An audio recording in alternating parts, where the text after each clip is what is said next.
As an epidemiologist, I've come to appreciate how heterogeneous colorectal cancer is, particularly in relation to screening. So what I'd like to talk today about is zeroing in on some lesions that have particularly high-risk profile.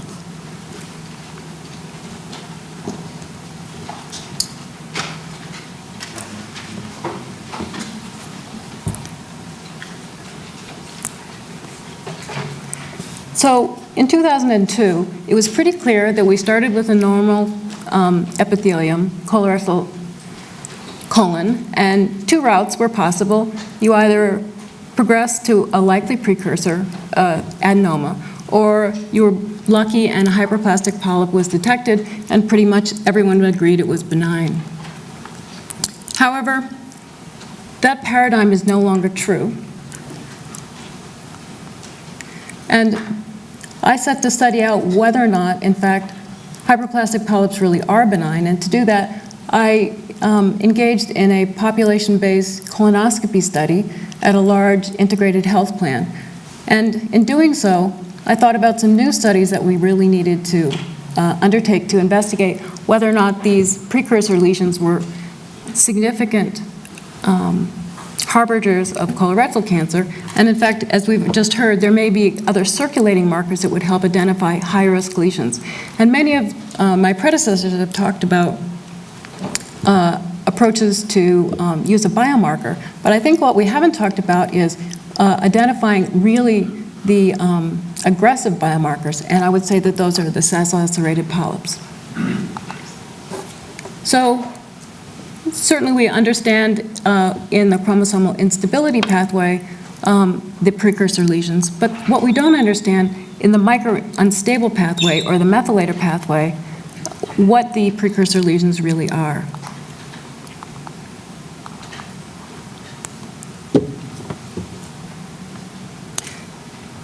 So based upon the work of, now I've really gone to hell in a handbasket. So what are the precursor lesions? So Ward and Smith in 2001, Hutchinson Ward, compared synchronous polyps with MSI high cancers or MSI stable cancers. And they found that the cancers that were most likely the lesions that were most likely to be associated with a cancer were actually serrated polyps by fourfold compared to adenomas. And because of that, it seemed clear that the precursor lesions actually were serrated adenomas, and the characteristic of the step between a hyperplastic polyp and a serrated adenoma was actually the methylation of MLH1, as well as other precursor progressive genetic and pathological changes. So many of these lesions are SIMP-high and BRAF mutated. They tend to be proximal. They tend to be interval cancers more likely, and they have different risk factors than non-SIMP-high and BRAF mutated cancers. So those are cancers, but this also ended up being observed to be so with polyps as well. So, and serrated polyps in particular were BRAF mutated and MLH1 methylated. So in this study, we started with a colonoscopy-based series and divided individuals depending upon their pathology. And I'm very grateful to have worked with Jeremy Jazz, who was an amazing pathologist who made us divide and split all of our tumors as many different ways as possible, but ended up being extremely meaningful in describing both the epidemiology and identifying differences between serrated polyps and conventional adenomas. So there definitely are differences. But more importantly, it gave us the opportunity to compare molecular characteristics of BRAF mutated and SIMP-high lesions. So in a clear adenoma, only 1% are BRAF mutated and only 1% are SIMP-high. But for serrated polyps, 47% of serrated polyps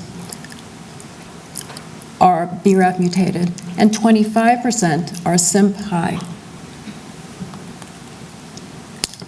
It's notable that SIMP and BRAF in serrated polyps also differs by anatomic site. And you can see as you move proximally, lesions become more and more BRAF mutated, are more likely to be SIMP-high, and more likely to be both SIMP-high and BRAF positive. And as well, they tend to be larger. We also examined the role of endoscopy in identifying these lesions. So for individuals who had a prior endoscopy, we compared advanced adenomas distally and proximally. So for distal lesions, advanced lesions, endoscopy conferred a significant advantage, about 60 to 70%. And the same was true of proximal advanced lesions. But endoscopy conferred no association at all between distal or proximal lesions. So the benefits of endoscopy did not appear to be conferred to sessile-serrated polyps. So why doesn't endoscopy confer this advantage that we've seen so strongly, and as Dr. Brenner has reported as well? So it could be that these flat lesions are missed by conventional colonoscopy. And this morning and this afternoon, we've seen some rocket science colonoscopies, but we can still miss flat lesions. Also, the characteristics of sessile-serrated polyps might make them difficult to remove. They're often flat and they're difficult to completely excise. And finally, sessile-serrated polyps may develop more rapidly. That is, they may have a short polyp dwell time. And this, although a small study of only 40 sessile-serrated polyps, showed that in a prospective way, 12.5% of the sessile-serrated polyps identified at endoscopy progressed to colorectal cancer. Compared that to only 1.5% of adenomas and 1% of hyperplastic polyps. So sessile-serrated polyps have a particularly rapid course. So because of that, clearly I need to move on with this and understand more about the natural history of these serrated polyps. I need to know about the relationship with other kinds of adenomas and when there's mixed lesions together. We need to know about the different serrated polyps progression and what's their timing. And importantly, does serrated polyp removal really mitigate cancer risk, and if so, how long? So for me, it seems that the conventional approaches for screening that we've discussed really need to clarify what kind of lesion we're looking for. And it might be that clinicians might better identify early colorectal polyps or cancers depending upon what their specific histologic molecular profile is. So real quickly about microRNAs in cancer. People have already talked about this extensively. These microRNAs are deregulated in different tumors and disease states. They can be either oncogenic or tumor suppressors. And I think this is particularly important because although we've talked about how there is a panoply of microRNAs that might be relevant, but this microRNA 31 is relevant, I believe, because it's expressed more excessively by polyps depending upon their type and their location. So in this example, MIR31 is much more greatly expressed in lesions that are serrated and right-sided. So proximal lesions are much more likely to express MIR31. Non-serrated adenomas, not so much, although it does increase with proximal presentation. At the same time, there's a relative expression of BRAF and SIMP status.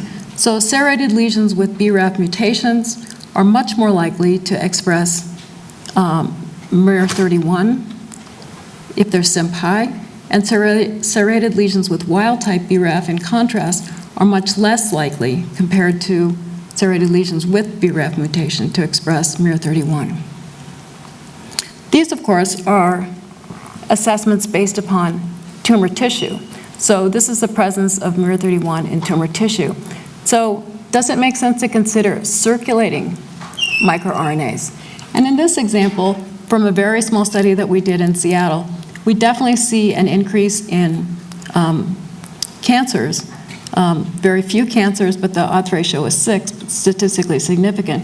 There was an increase in MIR31 at 2.41, although it's not at all statistically significant. It does suggest that perhaps there might be something if we were able to split the adenomas apart. These are advanced adenomas, But what if we'd looked at sessile serrated polyps? So that's my next step in this study, looking at serrated adenomas. But is it possible that we could also look at a stool-based microRNAs? So that would obviate, and as we've heard from the last speaker, stool can be readily provided. And this shows the detection of, again, 2 different microRNAs in stool samples as potential screening markers for colon cancer and polyps.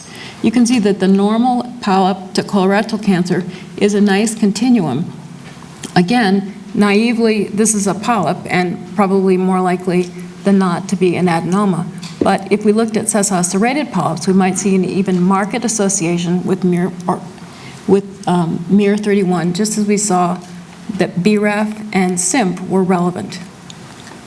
So finally, serrated polyps might be important high-risk CIMP-high BRAF mutated colorectal cancers, and proximal sessile serrated polyp and large serrated polyps are particularly of interest and should be the target of screening programs or identification. So these polyps might provide clues to the initiation and promotion with prevention maneuvers, but it could be too that these mutation assays that I'm talking about are really just too intensive approach for prevention. It requires that the lesion has been removed, so maybe it's too late. So looking at a marker such as MIR31, which is associated with serrated polyps and BRAF and CIMP-high, seems like a targeted approach.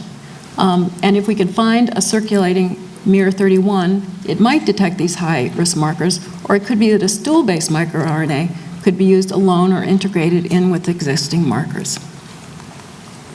So I'd be happy to answer any questions.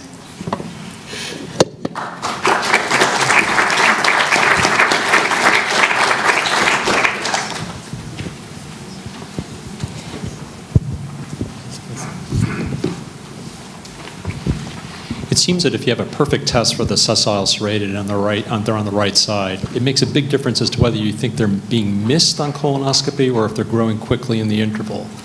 Because if they're being missed, it gives you a reason to go back and look harder. But if they're growing in the interval, then you won't see them. I think I got that backwards, actually. Jet lag. Well, right. So, and I'm not a clinician, and perhaps a clinician could answer. There definitely are new techniques. People spend a lot more time with withdrawal to make sure that they're not missing, because they're flat lesions and they're very difficult to visualize. You need to pump them up a little bit, but still they're difficult to excise. So do they grow? They are a particularly unfortunate presentation with the BRAF mutations and the methylation. So that's going to move things forward too. So probably it's both factors at play, but perhaps somebody else has a comment on that. Thank you. Other questions or comments? This is not the case, so thank you very much for this excellent presentation.